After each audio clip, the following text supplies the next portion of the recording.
Las Vegas, Nevada, Saturday night, November 4th, 1971, 11 o'clock. The city is alive. Neon lights burning in every direction, casinos packed, slot machines ringing, the sound of money moving and people chasing it. Vegas, at its loudest, at its most dangerous, at its most honest about what it is. Bruce Lee sits at a blackjack table inside the Golden Sands Casino, wearing a dark suit. No tie, jacket open. He looks relaxed. He has been in Las Vegas for 2 days.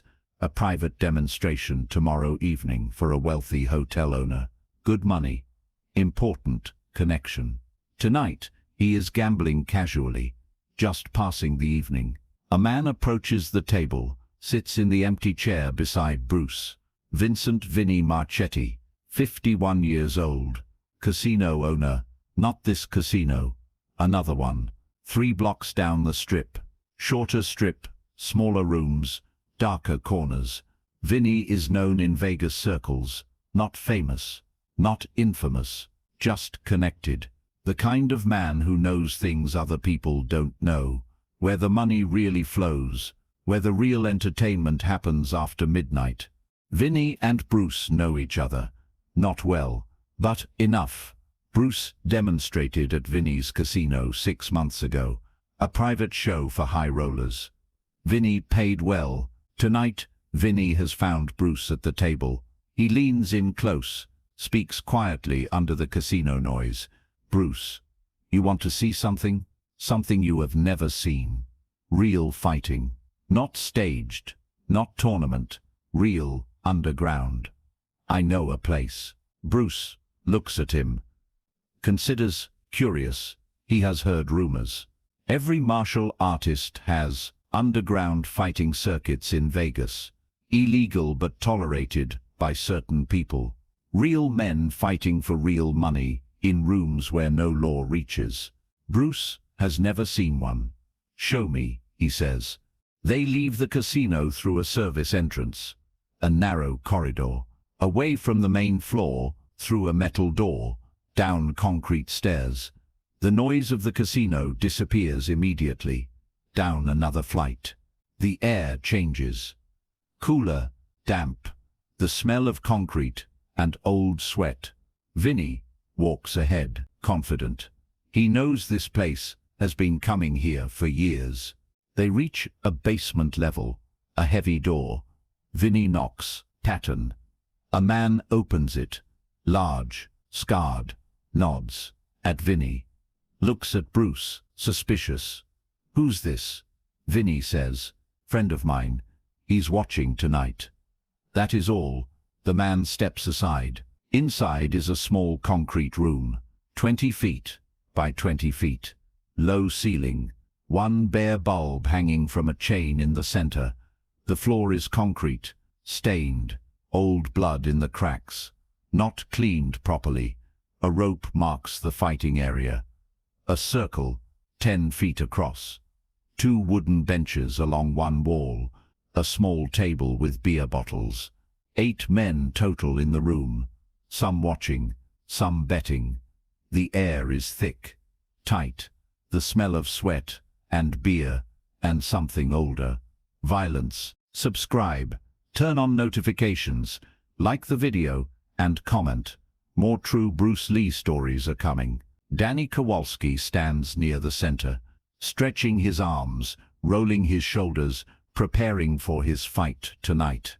He is massive, 6'3", 295, Polish-American, short blonde hair, thick neck, hands like shovels, scars on his knuckles from years of hitting things, a tattoo on his right forearm. A skull, simple, direct, like everything about him. He has been fighting underground in Vegas for 3 years, undefeated, 31 knockouts. He is the champion of this pit, the man nobody wants to fight, the man everyone watches. Danny sees Bruce, stops stretching, looks at him. Recognition, slow. He has seen Bruce on television. The Green Hornet, martial arts demonstrations on talk shows. He looks at Vinny. You brought the Kung Fu TV guy to my pit. Vinny shrugs. He wanted to see. Calm down. Danny laughs. Loud. The other men in the room turn, look at Bruce. Some laugh too. A small Asian man in a nice suit in their underground fighting pit. It is absurd to them. This is not Bruce's world. This is where men come to hurt each other for money. Where size and violence are the only currency. Danny walks toward Bruce. Heavy steps. Deliberate. His shadow swallows Bruce's smaller frame. Bruce does not move. Does not step back. Just watches Danny approach. Calm. Present. Danny stops directly in front of Bruce. Looks down at him. 6'3", looking down at 5'7". Danny speaks. His voice is low, but everyone in the room hears it. The room is small. Sound carries. Bruce Lee, the Kung Fu movie star. In my pit. He says the word pit like it means something, like it is sacred ground. You know what happens down here? Real fighting. No cameras, no choreography, no safety wire, no director yelling cut.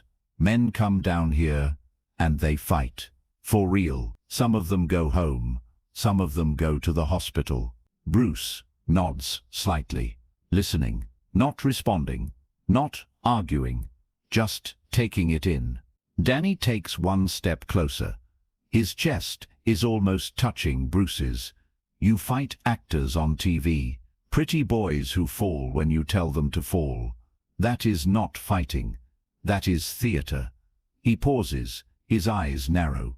Something shifts in his expression, not curiosity.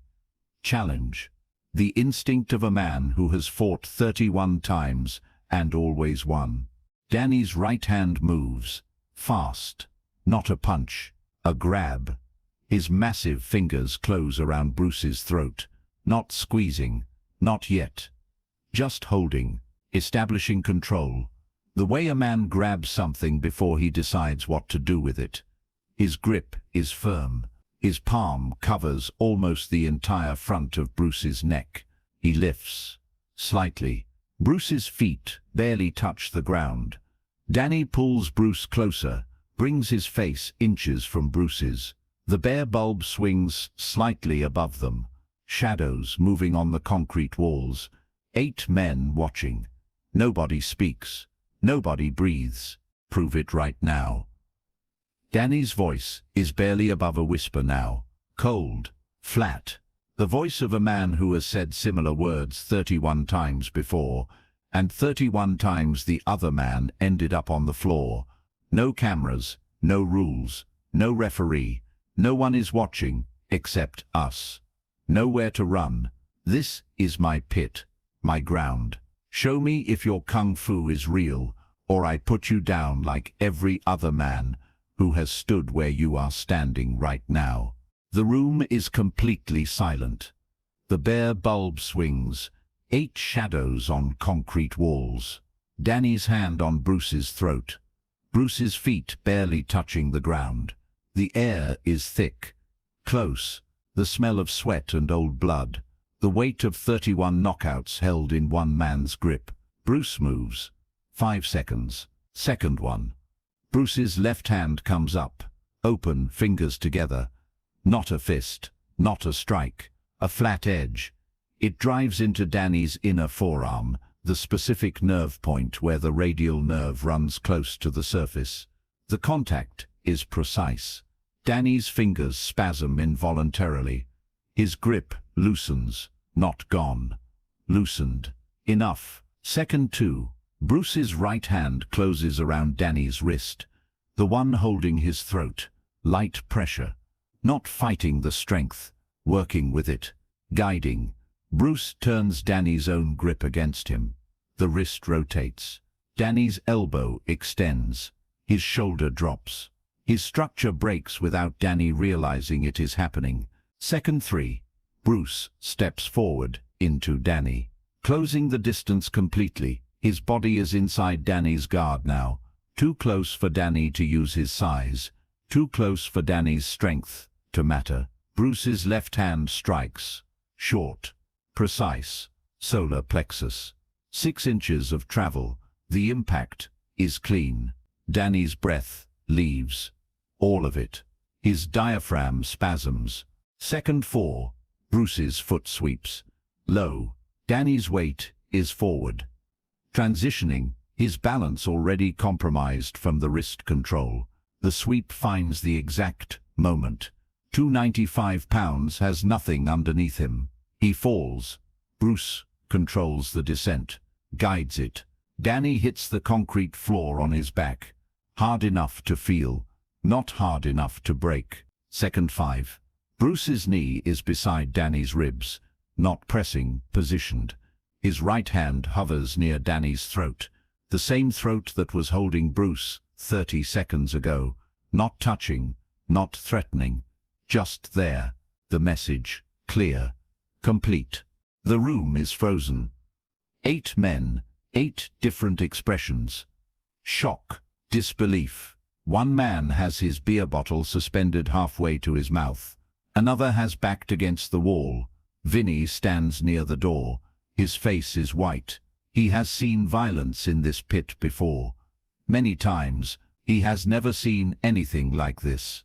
5 seconds. The undefeated champion on the concrete floor, put there by a man who weighs half as much. Bruce releases, stands, steps back, hands at his sides. His suit jacket is slightly disheveled. He straightens it, smooths it down, calm, like someone fixing their tie after sitting down too quickly. Danny lies on the concrete, breathing hard, not from pain, from the shock of it. His pride and his body are having a conversation he has never had before. He has never been on this floor. Not once in 3 years. Not once in 31 fights. Bruce extends his hand, offering to help. Danny stares at it, longer than most men do. 8 seconds of staring, then he takes it. Bruce pulls him up. 295 pounds assisted to standing. Bruce speaks quietly. Only Danny hears. You are a real fighter. I can see that. But you fight with one idea. Size wins. Down here, against the men who come here. That idea works. It will not always work. Remember tonight? Danny nods once, says nothing. His voice is gone, not from injury, from processing. Bruce turns to Vinny, nods. They walk toward the door. The man who opened it earlier steps aside without a word. They go back up the concrete stairs, back through the metal door, the corridor, the service entrance. The casino noise swallows them again. They walk through the casino floor. Slot machines ringing, dealers shuffling. Normal Saturday night in Vegas. Bruce sits back down at the blackjack table, orders a drink, continues his evening as if nothing happened. Vinny sits beside him, quiet for a long time. Finally, Vinny speaks. That was the most dangerous man in Vegas underground. 31 knockouts. 3 years undefeated. And you put him down in 5 seconds. Bruce drinks, sets his glass down. He was holding my throat. I responded.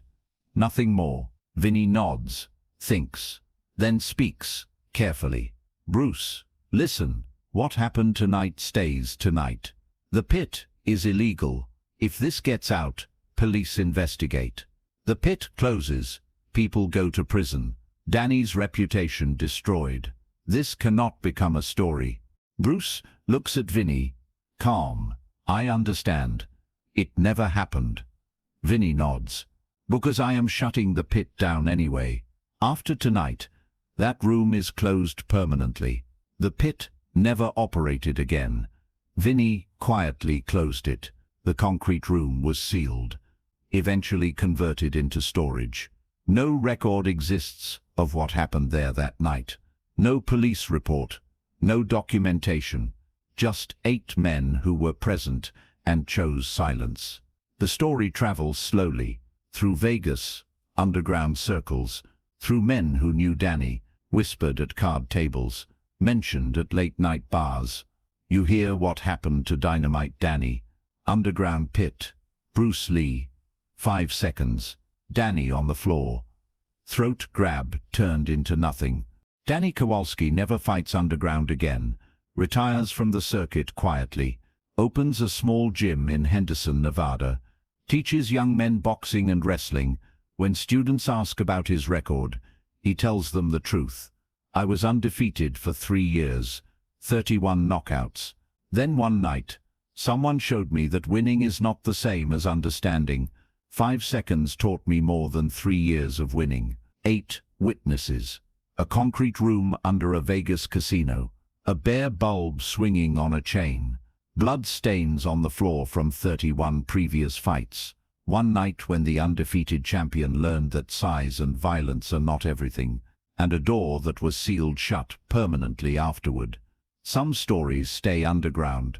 Not because they are not true, because the people who were there understand that some truths are better kept in the dark. Subscribe, enable notifications, like the video, and comment below which Bruce Lee moment surprised you most.